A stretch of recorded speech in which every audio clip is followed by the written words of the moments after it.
either wait for tomorrow, See you. or if there was stock, they will cook something little for you guys, and you'll stomach that into your stomach. Yeah. But there were days for sure. I mean, I can't think of any, but if there was, at least one thing for sure, like I said, is again survival for the fittest. Yeah? So if you miss out food, I mean, you have the right to go and complain because you paid fees. Paid fees. Okay. There's no way you can sleep hungry. And at least you'll get bread and what? Yeah, actually, at that particular time, you bread go to soda. The canteen, you buy your quarter, your 10 bob. Oh, you? Yeah, you go by the canteen, get your. The school quarter. will not cater for that. No, again, even the school was part of the system. Survival for the fittest. They're made to make you. They are working with the minimal resources. Exactly. And people are not paying school fees in time. Yeah, and they're actually those people. They are, they are guys who we used to call them, the guys who actually will come to school and they live nearby school. Yeah, and not people did come from different backgrounds. And, I know of students who actually paid their fees because their parents used to cultivate maize and sell that maize to the school for us to eat it. Yeah. Yeah, so it was. They paid using cereals. Yeah, you pay using cereals. Yeah. Barter trade. Barter trade for sure. What did you call those guys? I don't know. But for sure, we didn't put out any names to the students. It was more like peer respect. Okay. So again, no one will tag you. But for sure, this person the is school, struggling. yes. Because again, the principal will be like, these guys have not paid school fee.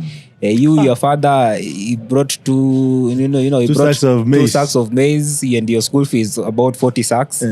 So, and guys will be expelled actually, by the way. Not expelled, guys will be sent home. Oh, okay. Yeah, because, the school also needs to feed people. Yeah. And if they don't have enough resources to feed everyone because someone didn't pay fee, to offset the liability of the guys who paid fees not eating, you are let out to go home. So you go and figure it out with your parents. But those guys turned out well. Well, they did. Yeah, really well. They did. And I will tell you, guys did.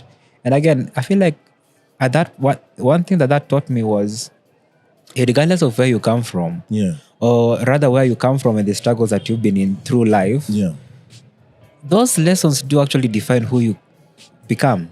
Yeah, exactly. That's what I said. Because for me, we would start from where you are, what you do, your skill base and everything, what needs to be done. But I feel like, when you skip that formation, the foundation of everything. Yeah. And I think also I feel like even Africa as an ecosystem in terms of economic, socio, political and everything, the reason why most of our structures collapse is because we build them from other structures which we pick up from either stem or branches or, a copy and paste. Yes, copy and paste. And we don't ask ourselves, by the time these people decided maybe a president should serve for 2 years, they had their own experience. Yeah. What is our experience?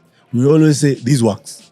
For sure. We don't go beyond that. Yeah. Let's use it and see. Then it doesn't work. You're like, this other one works. I don't know if you have seen that meme of, something walking, and then when they see something, I don't know what it's called. It's a movie or animation or something. Yeah. So when they see a cricket walking this way, they turn into a cricket. In most of the countries in Africa, that's the way it is. But I think to give the credit where it's due, for sure. Yeah. I love how things are turning out step by step. Yeah. Young people have more voice. Young people are doing amazing stuff. Yeah. And people are realizing, even if I had 100,000 acres of land, I'm just one person. Yeah, for sure. But what if I had this knowledge and shared, and I think we'll get there and you see how what you have been doing had impact in the shortest time possible. Yeah. So there's that part of high school. So where did you start now getting into computing, programming and whatnot? Yeah, for sure. So I think in probably, let me take it back though. So this is before high school. Yeah, in class 8. One fine morning, my dad comes home. He's loaded. He's definitely carrying some cartons. Yeah. And it seems like it has goodies for sure. So my dad had just acquired some computers for us to use at home. Yeah. Growing also with the diversity and things changing, how people work. We did have our first compact. That CRT based monitor with your system unit and your mouse and keyboard. Yeah, that was what we had. And I remember the first time I touched that device, I mean, the first time it was more like, let me play those cards games, solitaire, I think I get here. Yeah. And then I used to tell my mom, I will go and sleep, and then I will think about something, and I will come and do that thing in the computer, and it will actually work. And my mom used to be fascinated about that, and I was like, yeah, mom, this is actually, it's weird that I go and dream about it. I do not know how to use the computer at that particular point, but then now, based off the interest and the intriguing things that this thing is able to do, I just start thinking about something, like the next day I want to be like, let me go and check out my computer and, probably find this file, and I'll go and do it, and, I'll actually find it there, and I will be like, interesting. Yeah. And then later on, so the high school that I joined, they're actually offering computer as a subject. Yeah. From Form 1. And of course, they have to introduce you to the basics. And I can tell you, of all the many subjects that I took in high school, my best performing subject was actually computer studies. Yeah. So at this particular point, this is where now the interest is actually coming. Yeah. And the beauty about this is the way the syllabus is curated, I think, is introduction, parts of a computer. Yeah. And then later on, they'll introduce you to the basics of programming. Yeah. And to be honest, I just did pull the plug until the last bit at the Form 4, where I even did my, examination around computing. Yeah. And that's actually where the magic started. Yeah. What fascinated you to be really that interested? Well, it's the fact that the world of computing does open up opportunities for you, because you are allowed to build something and actually see it work. Yeah. And honestly, with computing, there are two sides. There is hardware and there is software. Yeah. Software is basically you giving instructions to a hardware to perform a particular task. And, you being able to do that using a programming language, or even just interacting with the UI, your GUI, and, the computer being able to do what you want to do. That to me was like, you have the world with you already. Yeah. You want to instruct your computer to, let me think of the worst, bomb a place. It will. We've seen it in military. No, even they say right now, the next world war will not be about people bombing each other. Cyber war. It will be cyber war. For sure. And remember the other day, most of the government website in Kenya were hacked. Yes. That tells you that this thing is more real than ever.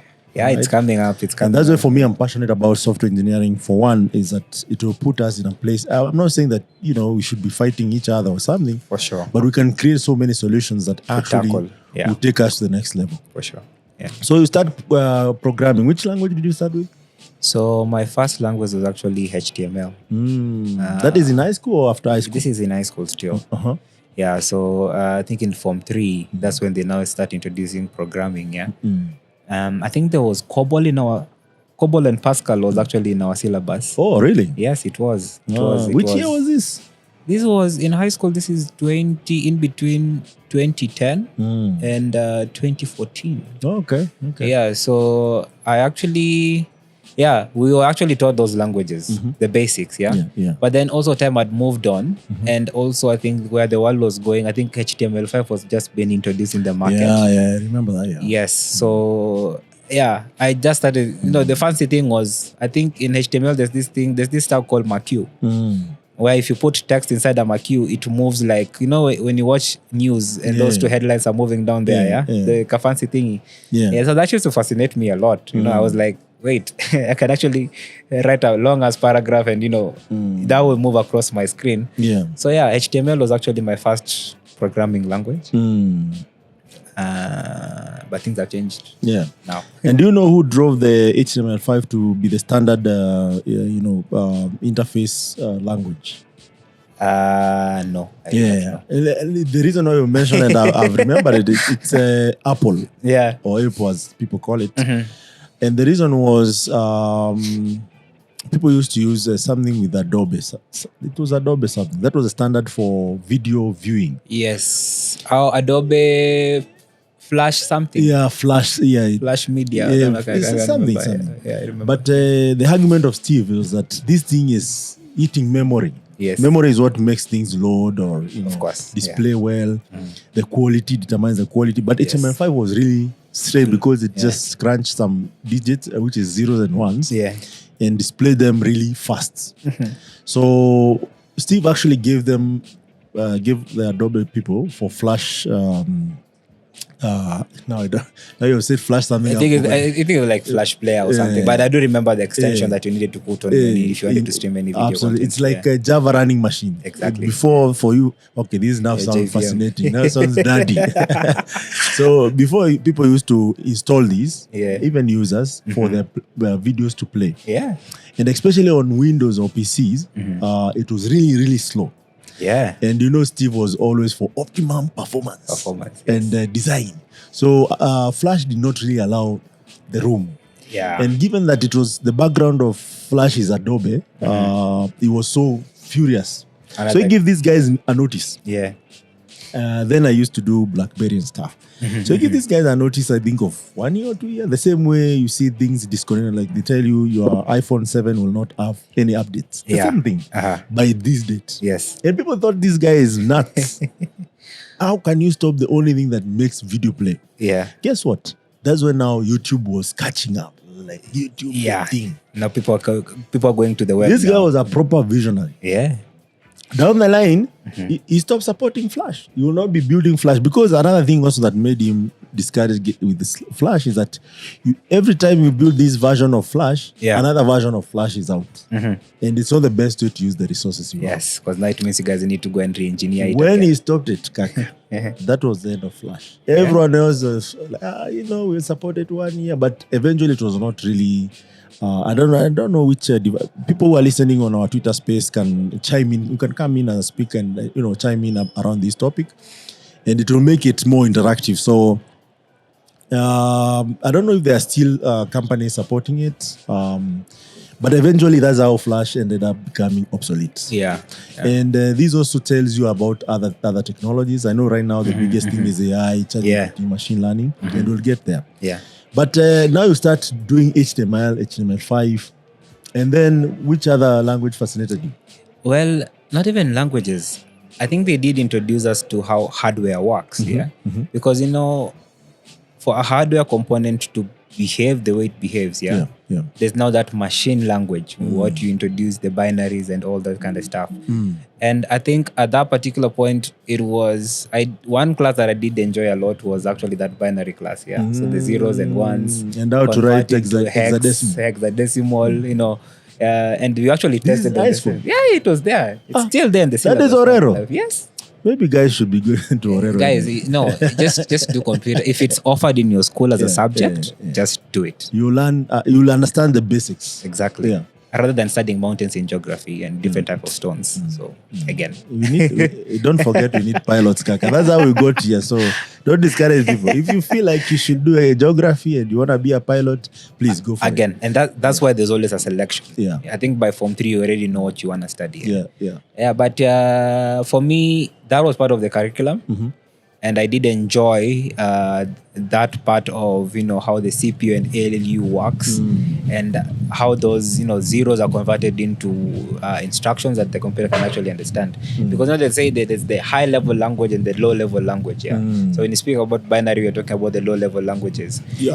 But that was in our syllabus. It was good. It was good while it came. And I think for me, just having a concept and an idea and actualizing that concept and idea through software did make me stay in the software world. That's very fascinating because, to be honest, my first computer interaction was in university first year. This is not just about programming or anything. And it's not something it's something to be proud of because for me, it's just, there's these computers. I was still fascinated with the computers, but of course, to where I went to school and the computers that are available were just to play game using floppy disk. Oh yeah, then you'll come and put it inside. And there are so many other facets or things that are moving around. So when I went to the university, I was like, no. I need to learn this stuff. I need to catch up because everyone who was coming there, they're either from Pioneer or Alliance or Mangu. People have just done all this stuff, cool stuff. Already, yeah. But I'm there. How do you switch on this thing? Can you imagine that? Well, it was a problem for without many using people. the switch. Yes. Yeah. Because for me, I was like, there's something you can do. Because I will see someone, it switches off. Yeah. How do you do that?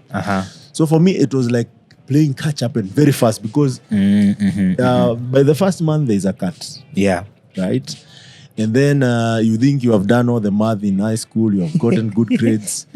And then you realize there is another math that you have never heard of. That is still waiting for you. And I understand also guys learn some of these math in high school. So whoever has that chance, take it really at this point and maximize on it because it helps you a lot and also it helps you understand things faster. And it's good that you have shared Abedi. Yeah. So you finish, by the time you are doing KCSE, you had already made up your mind, I'm doing anything to do with computing. For sure. I knew the moment I am leaving that gate, if I was to get to, but this time you're not even done your KCSE. Yeah.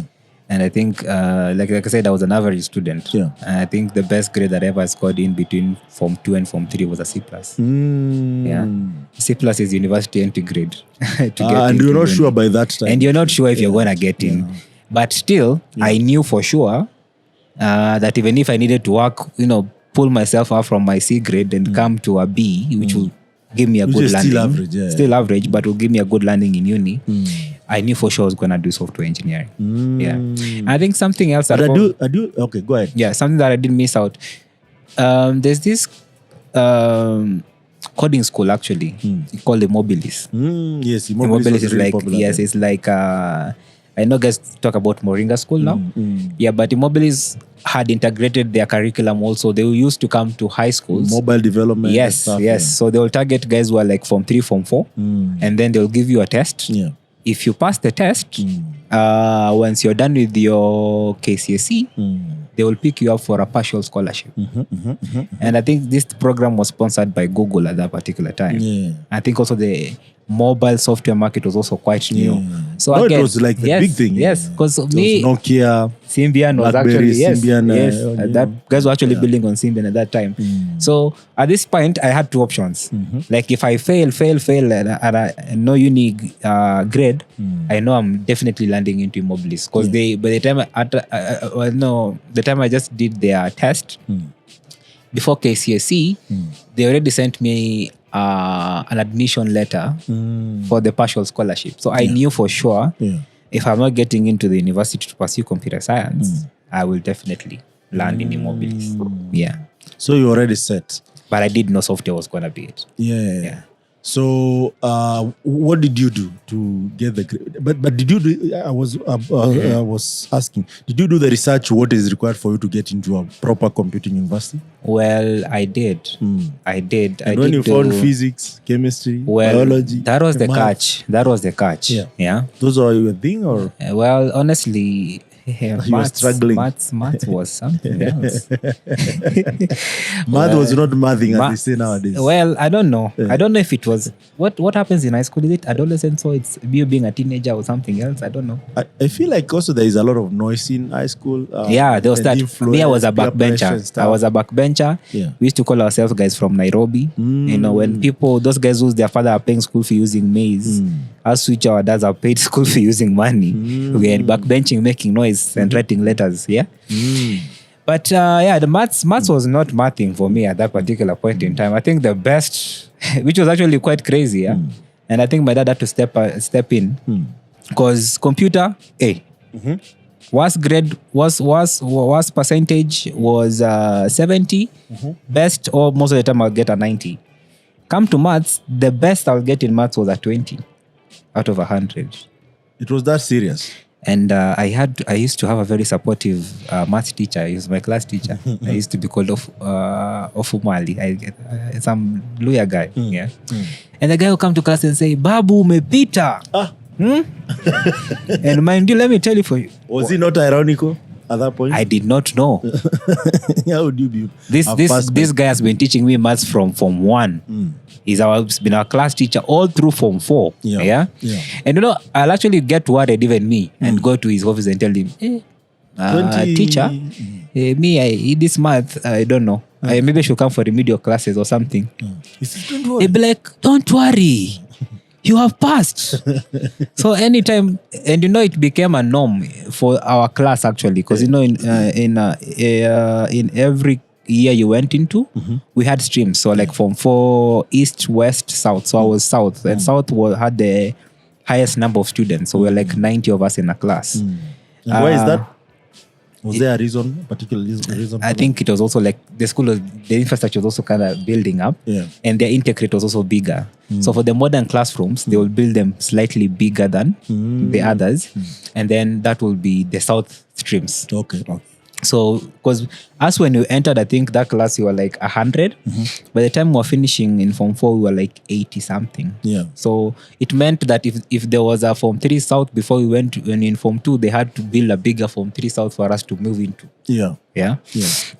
But for sure in maths, I can tell you, we used to have one student, Gondi Steven, who will get A. And his A was an 80, 96, 97, 98. So that means you even getting close to him was unimaginable. Him, he was in his own world. Extreme. He was in his own world. Because now in our world, where we were with the other people, from Gondi to the next person, that will be the next person has a 50. Yeah. Now from the 50, there now us. The rest of the class. 20s. Now the bigger percentage of the class, which I think like 60 of us, that's where now you meet me. So you guys were the key factor in statistics. Yes, now you meet me. Exactly. Me, I'm there with my 21, 19. My best I think was at 25, yeah? The best you've ever gotten. Yeah, in maths I'm number 3. What do you mean? I'm number 3. Or the group. Yeah, in the you'll be of course when they give you your papers, you'll be like, you ask your neighbor, what have you gotten? You have a 17. You're fine. And you? You have a 14. I've done better than you guys. Okay. Yeah. But was it how math was taught? Was it the teacher? Was it? Well, it was the attitude for sure. I can tell you for sure, when the maths was being taught in class, we will understand. Yeah. But now when it comes to exams, you are all lost. I think maybe that knowledge was just supposed to be retained as it was taught. Yeah? Or wherever it was landing into, I do not know. But I had to train my mind. Because in Form 3 things are getting serious. You're now about to do your KCSE. And if you're going to get a 20, for sure computer science is not going to be on your radar at all. Yeah? Did you research this and found out, or someone told you? Of course, now in Form 3 you start hearing things about cutoff points. Yeah? Subject requirements to do a particular course. So, and this actually brings me to another catch. Yeah. Because maths and physics, I think are the main subjects for computer science. In our school, I think in Form 3, we're just now transiting. So before you choose that you're going to do physics, the physics teacher had said that if you did not get above 40, forget about this shit. I don't want we do not want people jokers in my class. Apparently me, I was the highest percentile. So me, I'd qualified to do it, because at that particular time, I think my physics, I got a 51. So I think in that class, apparently from the 86 of us who were supposed to choose subjects to do physics, only 5 qualified to do physics in that class. And I can tell you the guy was damn serious. The entire school term, only 5 of us did physics. Now when we came back for the second term, this guy was teaching practice. He disappeared on us. And because you didn't have a physics teacher, and then this is a community school, so the school has to figure out to get another one. The BOG manenos. But do I have time? Me see, I have computer studies here that I'm doing. Yeah. And then I'm like, you know what? If they're not gonna give us a physics teacher in time, I will not do the subject. So I did not do physics, which later on I think I'll come and explain how that impacted me later. When I was going to join uni for sure. Yes. So Form 3 and Form 4, you didn't have a school teacher. We didn't have no. I think he later came in Form 3 third term. But then you see, time has moved, and you've not covered a lot. And me, I don't have time for equilibrium and whatever, those things, and balancing the circuit or all these things. So I was like, already. You sound like you are too bougie for high school. Not really, man. Not even bougie. Well, okay, maybe now that I'm saying the story. Yeah, it sounds But bougie. that time I was like, see, now, there's no otherwise. At this point in time, you just have to go with it as it is. Yeah. So, yeah. So you moved to Form 4. I moved into Form 4. At this time, I am taking biology, chemistry, computer studies, maths, English, all languages, I think, and CRE and history. Because I knew CRE and history, that's straight A. Yeah, for sure. Those are Already your masters. You complement your grades. But now, maths, I'm still the highest, I think, in Form 4 still. Form 4 term 1, I'm still getting 21. And the teacher is like, Babu, umepita. Hivyo, like you've passed, keep going. But I will, honestly, now that I look back, I do not blame that teacher. He had a purpose for us, for sure. And again, it was more like, in life you'll meet different people. You'll meet people who will cheer you on. Yeah. And at that time we used to call them the wind. So if you follow the wind and you're being cheered on, and in your real life, you're going to fail, again, you'll fail. But if you call yourself in the meeting and say, okay, this guy is just, he's telling me something, you don't say it's giving me lies or pushing me towards a particular point. I just had to re-strategize, because in this particular point, you're looking at uni. You need to go and pursue this course. You need to get those cutoff points. So I did pick up. So how did you crack it? Was it self-study? It was mostly self-study. I had to be close. I had to even move myself from the back bench to the guy who was going to sit with Gondi now, Stephen Gondi. The guy. Where is he nowadays?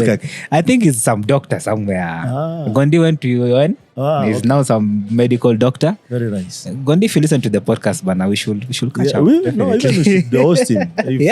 We should for sure. Yeah, but it's been a while. I do follow up on these guys on Facebook. A lot. Actually, this reminds me, my classmate in seminary was known as Joshua Meme. If you listen to this, please, let's come here. Let's talk about this thing. I think he's a pharmacist, one of the best in the country. There's another guy from Northeastern. I think his name was, can I remember his name? He was my desk mate, actually. But that guy, chemistry and math, it's just that he could not get 100. Or the teachers will like take 1% from this guy finished the syllabus in term 1, term 2. Oh, crazy. Wait, Form 3. In Form 3. Form 4 guys used to come to consult. Teaching practice guys used to come to consult. He knew all these KIE errors, where they are and why they are there. And stuff like that. This guy was good. Wait, but let me ask you. Wow, like also in high school, I figured there were those guys who had gone to high school before, but then they came back. No. These were not those still guys. Like you guys are age mates, yeah? Like Joshua, I hear his story. I was not in that school then. I think Form 1 and Form 2 first term, he was the last guy. Oh, to be admitted? No.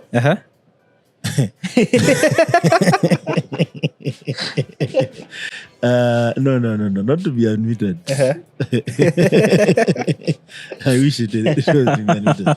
No, in terms of ranking. Oh. But he loved playing a lot. I remember the mathematician guy, I'll tell you.